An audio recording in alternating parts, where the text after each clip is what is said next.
বাজারে গেলে 100 গ্রাম ফল কিনতে আমার 50 টাকা খসে, সেখানে আমার এক একটা থোকায় 500 গ্রাম করে ফল ঝুলছে। তাহলে বুঝতেই তো পারছেন এটা ফল না, তো এটা টাকাই ঝুলছে।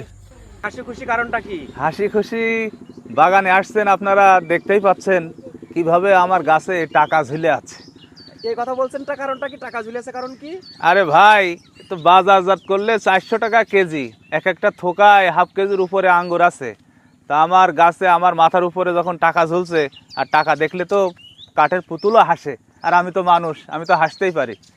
ও মাশাআল্লাহ মাশাআল্লাহ। এই আসলে আপনার কত বিঘা আছে বা কতটুকু আছে? এই আমার 10 কাঠা লাগাইছি ভাই। এটা কেমন ব্যয়বহুল হয়েছে দাদা? এই 10 কাঠাই 1 লাখের উপরে খরচ। ওরে বাবা, তাহলে এখন বাজার দর বা কেমন আনুমানিক ধারণা কাছে বা কেমন বেচাকেনা হতে পারে বলে মনে আশা করছেন? করা যাচ্ছে গাছের বয়স তো 11 মাস, এই বছরেই আমার টোটাল খরচ সব ওইটাও লাভের আশা করছি।